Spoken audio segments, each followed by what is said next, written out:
நேயர்களுக்கு இப்பொழுது நடந்து கொண்டிருக்க சனிப்பெயர்ச்சியினுடைய வக்ர சனிப்பெயர்ச்சி, அதாவது சனீஸ்வர பகவான் இப்பொழுது கும்பராசிலிருந்து மீனராசியில் ஏப்ரல் மாதம் பயிற்சி ஆகியிருக்கிறார்.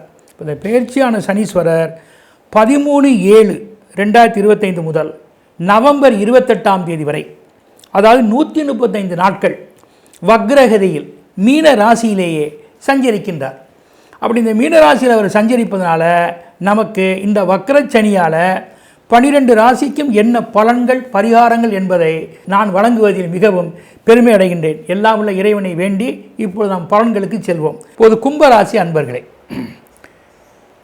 இப்போ 2 சனீஸ்வரர் இருக்கிறார். இது சாதகம் இல்லை தான். 7.5 சனியினுடைய முடிவு காலம்தான் இந்த 2 இருக்கக்கூடிய சனி, வாக்கு சனி என்று சொல்வார்கள். முதல் 2, அடுத்த 2, கடைசி 2. ஆனால் இந்த 2ஆம் இடத்துல சனி பொதுவாக ஜாதகத்தில் நன்மையான இடமில்லை என்று சொல்லப்பட்டிருக்கிறது. அதனால் இந்த இடத்துல இயற்கை பாபர் இங்கே வீட்டிருப்பது சிரமங்களை உண்டாக்கும். அது மட்டுமல்ல, 7.5 சனியினுடைய பாதச்சனியாக இருந்தாலும் கூட அந்த நம்மளுடைய மர்ம உறுப்புகளை ஒட்டிய வகையில் கீழே இருக்கக்கூடிய உறுப்புகளால் நமக்கு பாதிப்புகள், சிரமங்கள், மருத்துவ செலவுகள், தியானங்களை சரியாக இறை சக்திகளை மேற்கொள்ள முடியாத நிர்பந்தங்கள், இவைகள்லாம் இருக்கும். குடும்பத்தால் எந்த வகையிலாவது உங்களுடைய கௌரவ அந்தஸ்துக்கு ஒரு பங்கமோ பாதிப்போ வரலாம், பார்த்து நடந்துக்கங்க. அதே மாதிரி பணம், ஆள் பொறுப்பு, இதை டீல் பண்ணுறது, ஒப்பந்தத்தில் கையெழுத்திடுறது, ஒரு முயற்சியை நீங்கள் மேற்கொள்வது, இதில் நீங்கள் ரொம்ப எச்சரிக்கையாக இருக்கணும். இப்போ 4ஆம் இடத்துக்குடைய பார்வை இருக்குது. எந்த வகையிலாவது உங்களை குற்றம் கண்டுபிடிப்பதற்கென்றே ஒரு கூட்டம் இருக்கிறது. அதனால் நீங்கள் ரொம்ப எச்சரிக்கையாக இருக்கணும். அதை பார்த்துங்க. அது உங்கள் உறவினர்களாகவும் இருக்கலாம், நெருங்கிய நண்பராகவும் இருக்கலாம், தொழில்ஸ்தானத்தில் இருக்கக்கூடிய அதிகாரிகளாகவும் இருக்கலாம், வேலையில் இருக்கக்கூடிய உங்களுடைய அட்மினிஸ்ட்ரேஷன் நிர்வாகத்தை சேர்ந்தவர்களாகவும் இருக்கலாம். கவனம் தேவை. வீடு வாங்கணும், வாகனம் வாங்கணும், சௌரியம் பார்க்கணும், அதை கொஞ்சம் மறந்துடுங்க, தள்ளி போடுங்க.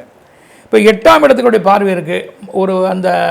ஒரு பயம், சரீர உபாதை, ஏதேனும் ஒரு வகையால் நம்ம தாக்கப்படுறது, பாதிக்கப்படுறது, திடீர் மருத்துவ செலவு, ஸ்கேன் செலவு, இதெல்லாம் உங்களுக்கு ஏற்படக்கூடிய வாய்ப்பு இருக்குது. எதை இருந்தாலும் துணிஞ்சு பண்ணுங்கள், தெய்வ அனுகிரகத்தை மேற்கொள்ளுங்க, நல்ல தர்மம் பண்ணுங்கள், இறைவன் மேற்கொள்ளுங்க. நம்ம அதிலேருந்து தப்பித்து கொள்ள முடியும். ஏன்னா ராசியாதிபதி அல்லவா. 11ஆம் இடத்துக்கு இவருடைய பார்வை இருக்குது. ஆதாயஸ்தானம் கண்டிப்பாக ஒரு நன்மையான ஸ்தானம் கூட. தண்ணியில் மூத்தருடைய ஆதரவு எந்த வகையிலாவது இருக்கும்.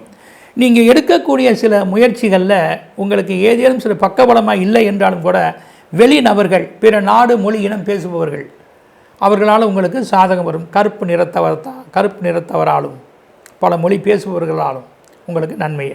உங்கள் உறவுகளை விட வெளிநபர்களால் உங்களுக்கு நன்மைகள் அதிகம் இருக்க நிறைய சந்தர்ப்பங்கள் இருக்கின்றன. அதனால் நீங்கள் கிடைக்கக்கூடிய வாய்ப்புகள் அனைத்தையுமே சரியாக நீங்கள் பயன்படுத்தி கொள்ள வேண்டும். அதனால் நீங்கள் உறங்குவது குறைவாக இருக்கலாம், வேலை அதிகமாக இருக்கலாம், அதெல்லாம் பண்ணித்தான் தீர வேண்டும். ஒரு குடும்பத்துக்காக நாம் எதையும் முயற்சித்துத்தான் ஆக வேண்டும். அந்த முயற்சியில் நீங்கள் தாமதம் காட்டாதீங்க, அதை செய்யுங்க. அதற்கான பலனை நம்ம பின்னாடி நடக்கும். அதை மனதில் கொண்டு நாம் செய்யக்கூடிய எந்த ஒரு விஷயத்தையும் இப்போ ஒரு டெபாசிட்டை நினைத்து கொண்டு நீங்கள் இயங்கினால் இதற்கு பின்னாடி உங்களுக்கு நன்மை இருக்கும் என்பதை மனதில் நிறுத்தி 2ஆம் இட சனியாக நீங்கள் செயல்பட்டால் நல்லதே. உங்களுக்கு அதிர்ஷ்ட எண்கள் 86, 87, 66. இந்த எண்கள் வடகிழக்கு தெற்கு நோக்கிய திசைகள், முயற்சிகள், பயணங்கள், வீடு, வியாபார ஸ்தலங்கள் நன்மை செய்யும். வழிபாடு பார்க்கணுண்டு ஐயப்பனை வழிபாடு செய்வது மிகவும் நன்மையே. ஐயப்பன் வழிபாடு மிகவும் உகந்தது. மும்மூர்த்தி ஸ்தலம் என்று சொல்லக்கூடிய கொடுமுடி சென்று வன்னி மரத்தை விருட்சகமாக கொண்ட நவக்கிரக தோஷங்கள் நீக்க, குறிப்பாக சனீஸ்வரனுடைய தோஷத்தை நீக்கக்கூடிய அந்த மகுடேஸ்வரரையும், அங்கே இருக்கக்கூடிய பிரம்மாவையும், அங்கே இருக்க மகாவிஷ்ணுவையும் வழிபாடு செய்து வந்தால் மிகவும் நன்மையான ஒன்றாக இருக்கும்.